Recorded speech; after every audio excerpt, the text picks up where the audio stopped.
kasus ini dibuka oleh Netflix ya, yang bikin film dokumenter gitu kan. Film dokumenter petisi negara tersebut ya, judulnya apa nggak tahu ya. Kurang lebih ya, jadi sekarang masyarakat itu cenderung berbondong-bondong ya, atau membela gitu kan si Jessica, jadi meragukan gitu, jadi meragukan kesaksian-kesaksian yang terjadi waktu itu gitu kan. Jadi apa ya, waktu itu kan, jadi seolah-olah kita yang nontonin sidang itu digiring buat percaya bahwa si Jessica itu pembunuhnya kan. Jadi pihak JPU, hakim ataupun apapun itu kan, jadi media-media gitu kan, TV atau apapun gitu kan, jadi itu kita ini seolah-olah digiring gitu buat kita percaya bahwa si Jessica itu pembunuhnya kan gitu. Jadi spekulasi jawaban dari si JPU itu sebenarnya sih nggak ada bukti yang jelas gitu kan. Jadi gitu kan, yang aneh lagi kan, si hakim itu memutuskan gitu kan Jessica bersalah tanpa perlu alat bukti kan. Jadi tentang apa ya, jadi bukti-buktinya itu kurang jelas gitu menurut saya. Jadi waktu persidangan itu aku juga nonton sih di TV kan. Waktu itu aku termasuk orang yang meragukan si Jessica itu bersalah gitu kan. Jadi waktu kejadian si Mirna drop gitu kan di kafe tersebut setelah minum kopi gitu kan, apa mungkin secepat itu kan gitu kan. Jadi istilahnya menurut aku itu si Mirna itu keracunannya itu sebelum dia datang ke sini, sebelum dia datang ke kafe tersebut gitu. Seperti apa ya judul itu. Jadi orang-orang itu nggak bertanya gitu kan gitu. Jadi habis dari mana gitu kan si si Mirna itu sebelum dia datang ke kafe tersebut gitu kan. Malah orang cenderung menjurus gitu kan. Malah mengomentari si Jessica itu gimana ya, pelakunya gitu kan. Jadi istilahnya menurut aku sih istilahnya kan, waktu istilahnya kematian si Mirna ini kan istilahnya dia meninggalkan asuransi yang cukup besar ya gitu kan, gitu.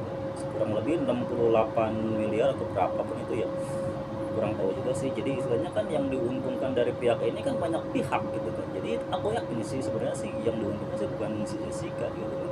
Soalnya si Jessica jelas dirugikan menjadi tersangka di persidangan tersebut kan. Soalnya kan harusnya tersangkanya itu bukan hanya si Jessica yang kebetulan ada di situ, dia datang pertama di kafe tersebut. Harusnya di situ kan ada temennya juga yang bareng-bareng datang bareng si Mirna ke situ kan, ada orang tuanya, ada suaminya kan. Jadi istilahnya ketika si Mirna ini mati, uang asuransinya itu lari kemana kalau bukan ke orang-orang yang diuntungkan gitu kan dalam kematian si Mirna tersebut. Aku yakin kalau sidang ini dibuka kembali, si Jessica akan bebas gitu. Kalau istilahnya si hakim ini tidak terburu-buru gitu kan dalam memutuskan keputusan. Harusnya sidang ini nggak berjalan serumit ini kok istilahnya kan. Dalam persidangan itu kan yang dibutuhkan alat bukti, jadi bukan opini gitu kan istilahnya kan. Kalau istilahnya persidangan di luar negeri atau dimanapun itu kan nggak kayak gini kan gitu.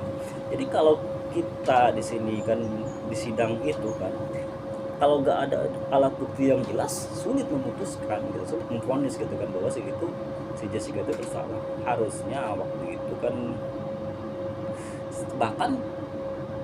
bahkan berkali-kali banding peninjauan kembali atau apapun, tetap si Jessica disalahkan. Jadi sekarang udah 7 tahun berlalu kan ketika ini terkuak kembali kan oleh Netflix yang bikin film dokumenter tentang kopisi dia tersebut. Respon masyarakat gitu kan, respon kita gitu kan, justru yang tadinya mengira si Jessica bersalah justru berbalik meragukan gitu. Aku justru dulu tuh emang termasuk orang yang meragukan keputusan hakim gitu kan, keputusan JPO. Soalnya kan saksi-saksi dari pihak si Mirna atau dari pihak si Jessica itu kan gimana gitu kan, gak ada bukti konkret gitu kan bahwa si Jessica bersalah. Aku yakin kalau istilahnya sidang ini dibuka kembali, aku yakin si itu Jessica nggak bersalah.